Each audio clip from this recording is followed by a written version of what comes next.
Hi, Tiger fans, and welcome to today's edition of the Tiger Basketball Report. My name is Ben Rosenbaum, and as always, I'm joined by the head coach of the Tigers, Laura Harper. And Coach, welcome back, and another good week for your squad. 2-0 this past week in the CAA, wins over William and Mary at home, and then on the road against new CAA opponent Monmouth. You have to be happy with the outcomes. For sure. Anytime we win, I'm happy, especially gritty road wins like that at Monmouth. So, for them to have the confidence of we are on a 3-game winning streak, which is exciting, but also just, okay, we can put a full game together now.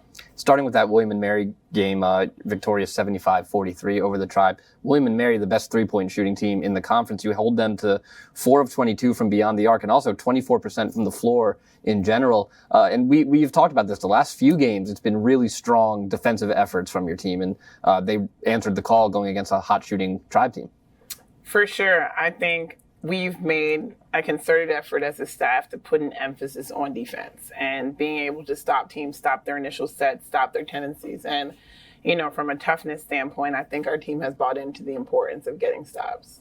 And then scoring-wise, it was a spread-out scoring performance from the Tigers, including 39 bench points. And that's something that I don't think I've ever seen from a Towson team, that amount of bench points. And if maybe I have, it's been rare. But when you have that kind of production coming off the bench, I mean, obviously, Peanut, Ty Johnson had a great offensive game that night. It's hard to stop. You can't, because there's no rest for the other side when the bench is coming in and now putting the pressure on offensively. Exactly. I always equate it to the top in the nation. When you look at the South Carolinas, you look at the Stanfords, they have All-Americans on their bench, and that's why they're so dominant, because of their depth. I mean, you even look at UConn, all these players are hurt, but they're still beating teams by 40 points because everyone's ready. And, for me, I think that's an equation for success, especially late right now, January, February wins. And I think the team has bought into it. They truly are. Peanut and Ryan would probably start on other teams, but they've really been ready. They're getting quality minutes, and it's just expanding our depth. And then you had the quick turnaround, head up to New Jersey to play Monmouth. First, we had talked about it last show, having to do the turnaround. How did they handle that first CAA home away or away home, however you want to look at it, quick turnaround for game 2? For sure. I think that was our first challenge of realizing no rest for the weary, quick turnaround, early game, getting to the gym early. And I think we did start pretty flat versus Monmouth. So just even that pregame awareness was challenging, but just really proud of the grit that they did have to push through, go on that run in the second quarter. I want to say it was like 21-5, and just show our toughness. And in that game, victorious 63-57, and something you and I have talked about, and we've said it's coming. There's going to be a day where this happens. Can't always be Kylie. Kylie struggles, gets in foul trouble, just 4 points for her. But Ryan Evans, 14 points. Lex Nelson in double digits. The team picked her up. And Ryan Evans is somebody who we've always known could have a double-digit scoring night. Just talk about Ryan first and her ability to just go out there and contribute.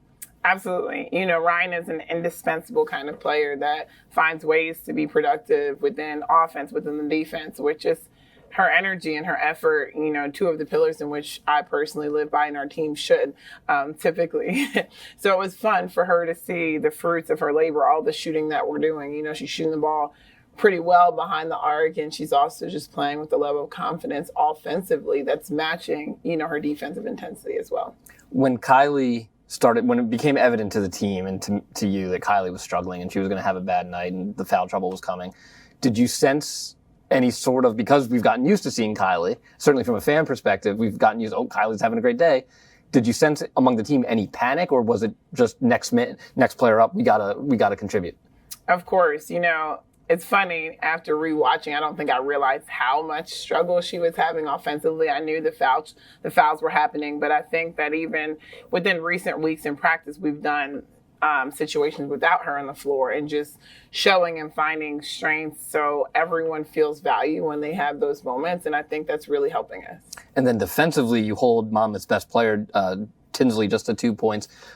Jen Lauro does score 25 by way of 5 3-pointers. What did you think about the defensive? It was a tighter game than we've seen recently from you when you think about William and Mary and Hampton. What do you think about the effort defensively from your squad in that game?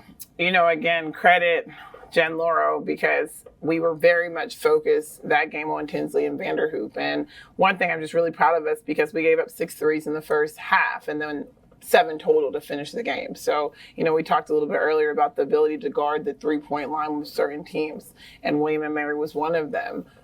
Monmouth was another one, and I think that we really responded to that call. All right, so 2 more wins under the belt.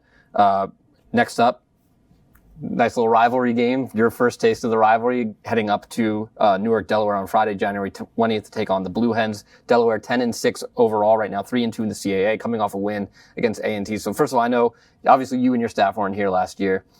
We've talked about this game in the past. Delaware ending Towson's season. It was just an odd scenario, weird sequence at the end of the game that ended the Tigers season.